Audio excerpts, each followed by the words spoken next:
In today's episode, it's all about getting closer to decorators, and we'll talk about why they're so great, how to use them, and where you can use them in your real projects.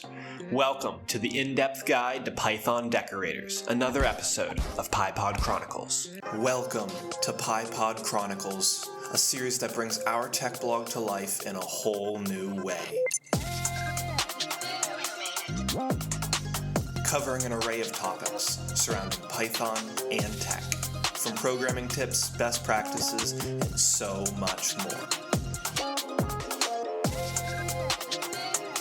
Let's get immersed in Python with the Nerd Nook on the go.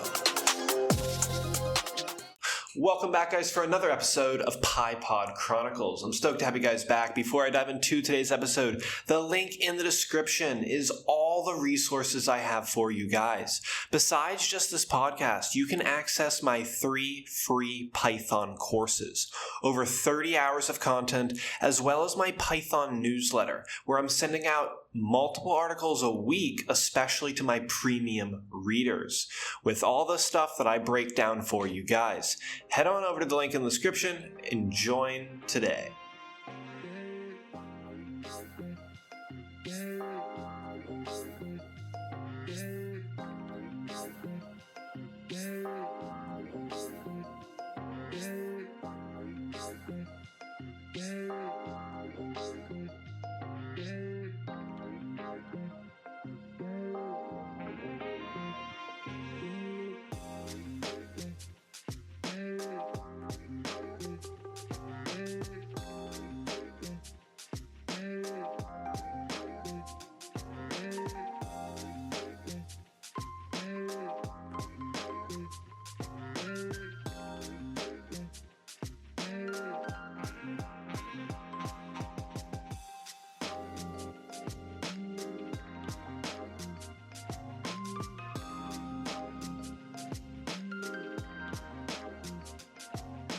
Now, I said today is all about decorators, and these guys are like little tricks that make your code both fancy and useful. By the time you finish today's episode, you'll be ready to use decorators like a boss and make your Python projects better and fancier. While in Python, we do have built-in decorators that you've probably seen, right? Static method, class method. I really want to take today's episode to break down the fundamentals of these tricksters, these decorators, and how we can build our own decorators. So grab your favorite cup of caffeine. For me, that's coffee.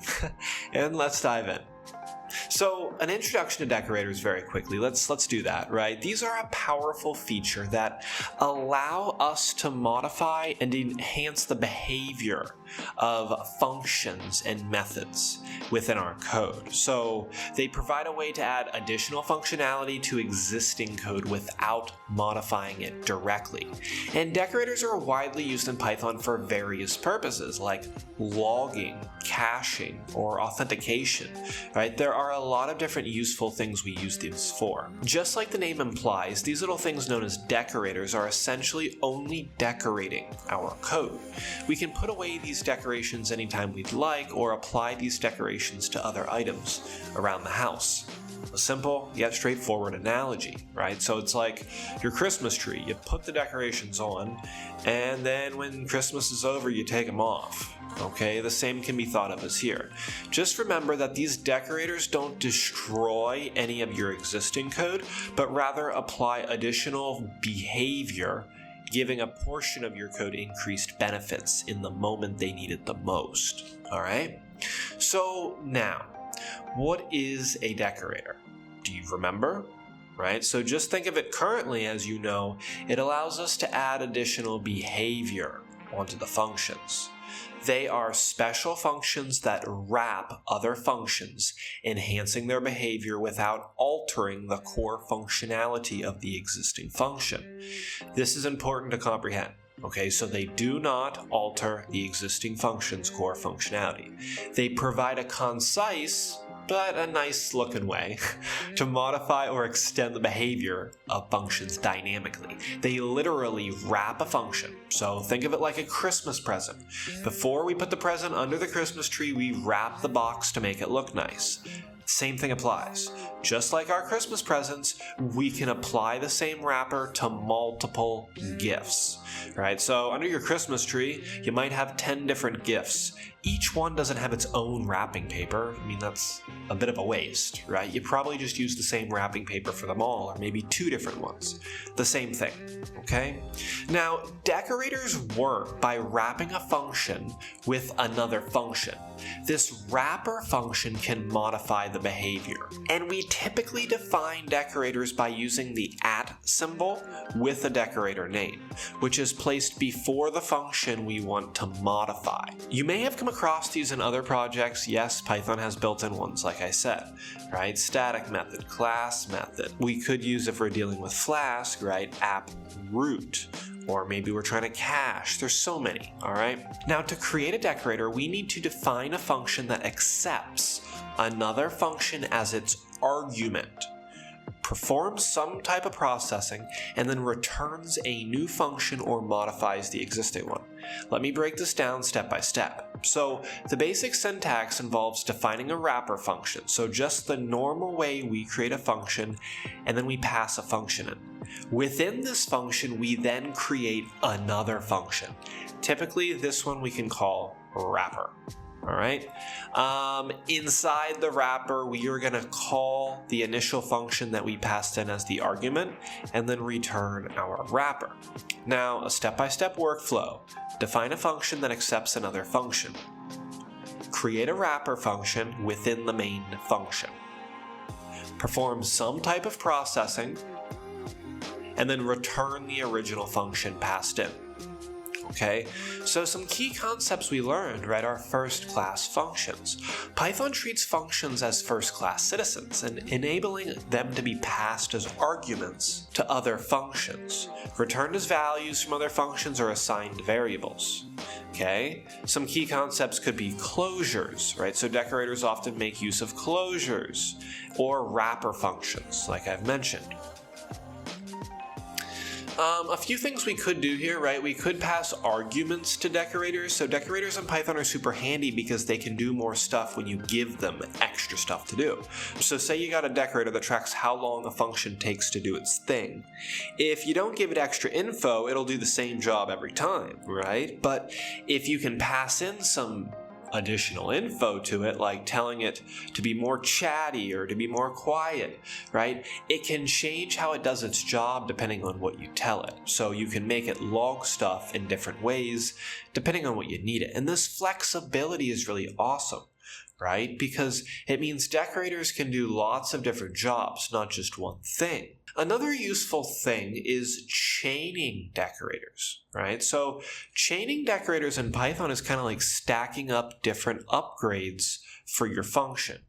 It comes handy when you want to jazz up your code with more than one cool feature. So picture this, all right? You've got all these different decorators, each doing its own special thing. Maybe one keeps track of time while the other checks if a user has the right permission. Now, imagine you want both of these perks for the same function. That's where chaining decorators comes in. So when we chain decorators, Python runs them in a specific order, starting from the bottom and working its way up.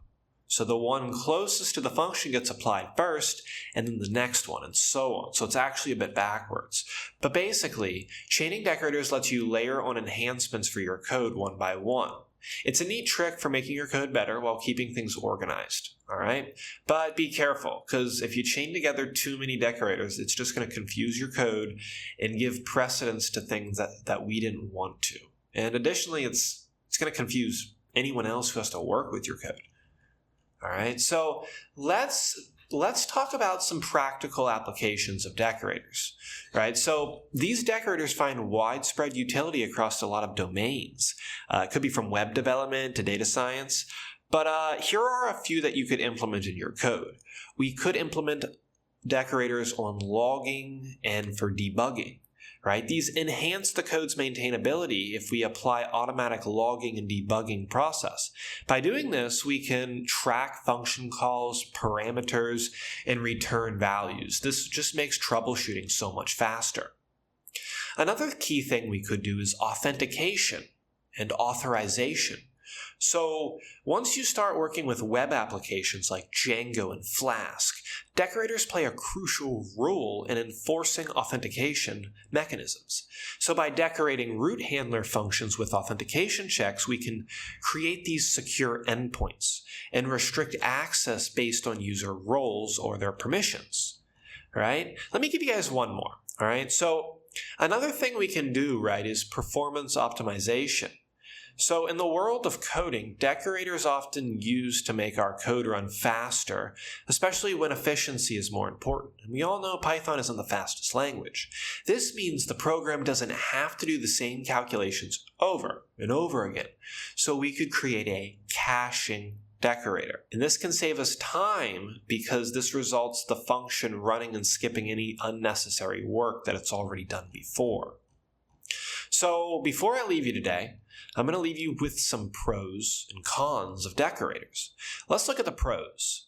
We have code reusability, modularity, readability, and flexibility. All of those guys, right? Now, some of the cons could be if you do too much, it becomes over complex. Okay? Order of dependency can be applied.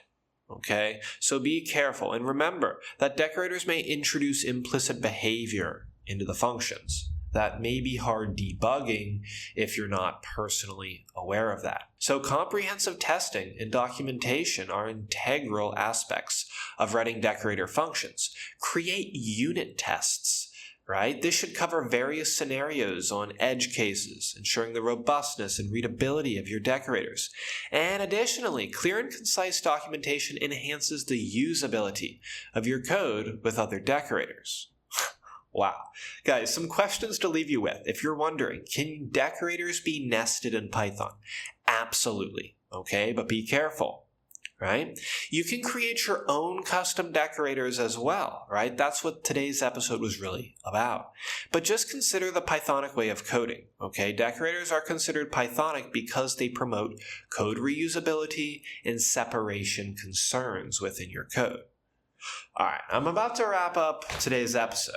And today's episode was all about decorating. And they're like the magic wands for sprucing up our functions. They add an extra oomph into your code in a neat and reusable manner.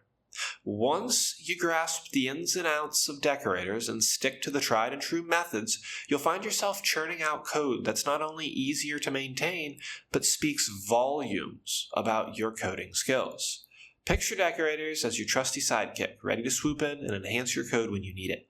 Guys, real quickly, the link in the description, right? This podcast is just one of many. Head down there, use the resources I have available to you guys, and if you want to support the channel, consider joining Premium. Anyways, that's all for today's episode of PyPod Chronicles, and I will see you guys in next week's episode where we are going to dive deeper into the built-in decorators that Python has to offer. Until then.